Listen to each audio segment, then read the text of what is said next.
Assalamualaikum warahmatullahi wabarakatuh. Waalaikumsalam warahmatullahi wabarakatuh. Hamdan wa salaman nama ba'du. Masih membahas tentang jodoh ya, Pak ya. Iya. Ada pertanyaan yang pertama, Nabi menyampaikan bahwa di antara tanda kebahagiaan seorang adalah istri yang solehah. Iya. Istri solehah itu yang bagaimana sih, Pak? Iya. Jadi istri solihah itu disebut di dalam Al-Quran itu fassolihatu qanitatun hafizatun lil ghaibi bima hafizallah. Jadi kriterianya itu yang pertama, istri solihah itu qanitatun, yang taat. Jadi taat kepada Allah dan taat termasuk ini taat kepada suaminya. Kalau taat kepada Allah ya perintah-perintah Allah, ada sholat, ada puasa, itu semuanya dilakukan. Nah, yang justru menjadi perhatian itu adalah taat kepada suami. Jadi istri yang solihah itu adalah tandanya istri yang selalu taat kepada suami. Jadi kewajiban istri itu sebenarnya hanya taat saja. Jadi pekerjaan umbah-umbah, korah-korah, olah-olah, bersih-bersih rumah, itu sebenarnya pekerjaan suami, bukan pekerjaan istri. Begitu. Suami yang harus umbah-umbah, korah-korah, bersih-bersih rumah itu suami. Iya. Bahkan seandainya suami itu tidak bisa menjalankan sendiri, maka dia harus mencari pembantu. Loh, sampai seperti itu. Jadi aslinya wanita itu sungguh sangat dimuliakan. Ya, tidak usah bekerja, duduk manis tinggal siap setiap saat begitu saja. Iya. Iya, oke. Iya. Nah, kalau nanti suami itu cari pembantu susah, tidak ketemu-ketemu, akhirnya perintah kepada istrinya, "Dek, kamu yang bagian umbah-umbah, bagian korah-korah, bersih-bersih rumah, itu tidak boleh bantah." Nah, itu namanya istri solihah, istri yang tidak pernah bantah kalau diperintah. Begitu. Jadi ini pertama, istri solihah itu istri yang selalu taat. Kemudian yang kedua, hafizatun, yang menjaga diri, terutama kalau ditinggal pergi oleh suami. Ya. Jadi kalau pas suaminya pergi harus bisa menjaga diri, artinya jangan kemudian didajikan kesempatan. Itu bisa menjaga dirinya, bisa menjaga hartanya, bisa menjaga anak-anaknya. Nah, kadang-kadang ini kalau suaminya pergi malah WA beredar. Tanjung Perak Mas, kapale kobong. Monggo pinarak Mas, kamare kosong. Ini berbahaya ini. Iya, bahaya banget. Jadi istri yang solihah itu kalau ditinggal pergi oleh suami, dia bisa menjaga diri. Gitu ya. Jadi kriterianya sebenarnya mudah. Yang pertama taat, yang kedua bisa menjaga diri. Terutama kalau ditinggal pergi oleh suami. Ini banyak kriteria-kriterianya. Ada yang mengatakan itu indah nadhor tasarrotka di dalam sebuah hadis itu. Jadi kalau dipandang oleh suami itu bisa menyenangkan. Nah, bagaimana agar bisa menyenangkan? Kudu iso maca, masak, mana. Nah, ini istri solihah ini. Maca itu ya berhias untuk suaminya, bukan untuk orang lain. Kadang yang terjadi itu terbalik.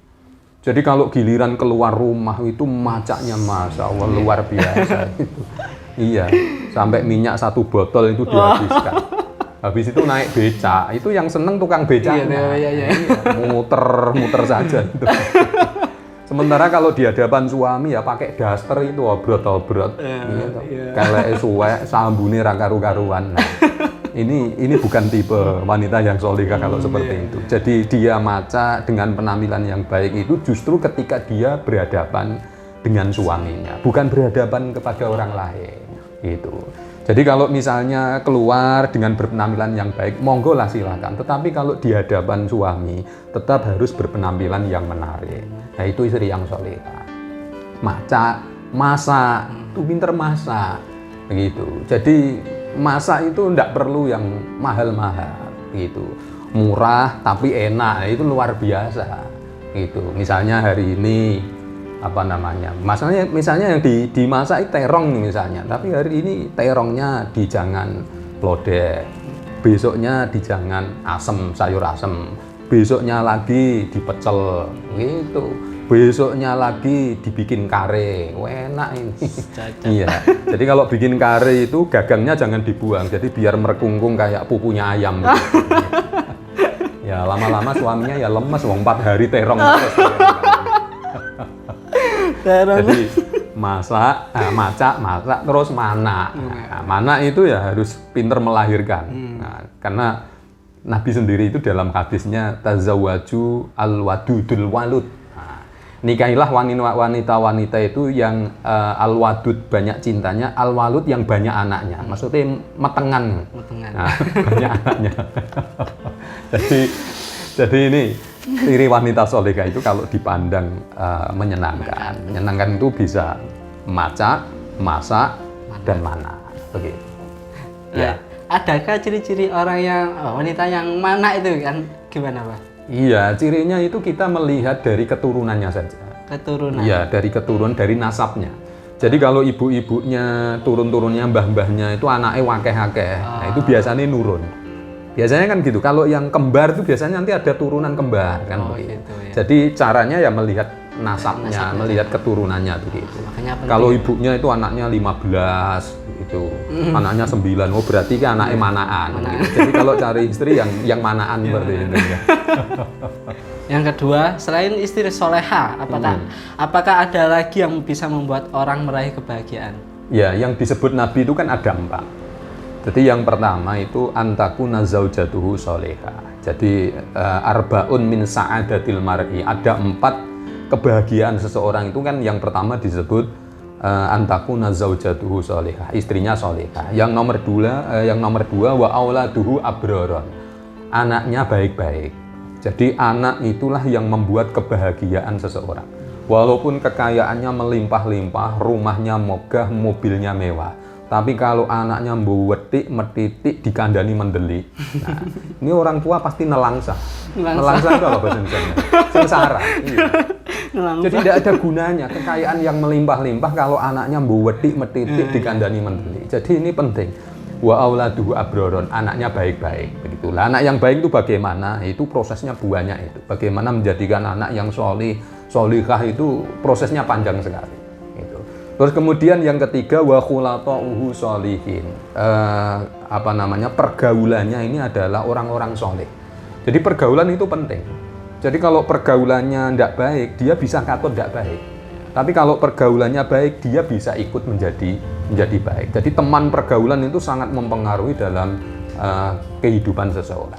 Terus yang keempat ini juga penting. Wa ayyakuna rizquhu fi baladi. Jadi rezekinya itu di daerahnya sendiri. Ini sebenarnya begini maksudnya. Kalau rezeki pekerjaan itu di daerahnya sendiri, kemungkinan bertemu, berkumpul anak istri itu menjadi sering. Nah, seringnya bertemu, berkumpul dengan anak istri inilah yang membuat hidup bahagia. Nah, coba kalau misalnya suaminya bekerja di luar negeri, tapi istrinya di rumah, uang bisa dikirim. 1 bulan dikirimi 10 juta, 1 bulan dikirimi 20 juta. Bisa-bisa saja. Uang bisa dikirim lah, tapi yang satu itu masa bisa dikirim? Nah, ini kan repotnya di sini. Ini yang sering terjadi di masyarakat, kenapa rumah tangga menjadi bubrah itu gara-gara seperti itu. Ya, karena di rumah ndak ada yang merawat, akhirnya dirawat tetangganya. Begitu pulang, gue rame gak karu-karuan. Nah, ini karena yang satu di luar negeri, yang satu di dalam negeri. Bukan berarti bekerja di tempat yang jauh itu ndak boleh. Boleh, ndak apa-apa, tapi dengan catatan ya anak istrinya dibawa. Jangan ditinggal. Kalau ditinggal nanti ya dirawat tetangga itu nanti. Iya. Jadi uang bisa dikirim, tapi yang satu itu kan tidak bisa dikirim. Gitu. Makanya 4 ini yang menjadikan orang itu bahagia dalam hidupnya. Oke. Selanjutnya, bagaimana dengan peran suami dalam rumah tangga? Dan suami yang baik itu yang bagaimana? Iya. Jadi memang yang sering disebut itu kan zaujatuhu, wanita solehah. Ini bukan berarti mengesampingkan peran seorang suami. Ya, suami ini juga penting karena suami ini menjadi pemimpin rumah tangga. Ar-rijalu qawwamuna 'alan nisa. Jadi suami itu adalah pemimpin bagi wanita. Makanya ada kewajiban yang harus dilaksanakan kalau kepingin rumah tangganya bahagia. Paling tidak suami itu mempunyai kewajiban ngo 3, NG itu ya, ngo 3. Ngo yang pertama itu ngayomi, kemudian ngo yang kedua ngomai, gitu ya.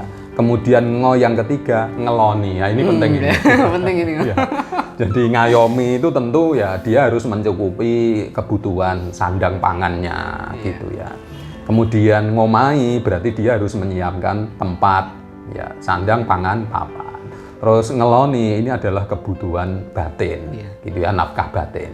Jadi jangan hanya nafkah lahir, tapi juga nafkah batin. Insya Allah kalau suami bisa memerankan seperti ini, ya qawwamuna 'alan nisa, ya insya Allah rumah tangganya menjadi bahagia.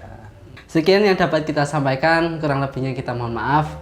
Wabillahi taufiq wal hidayah, waridha wal inayah. Wassalamualaikum warahmatullahi wabarakatuh. Waalaikumsalam warahmatullahi wabarakatuh.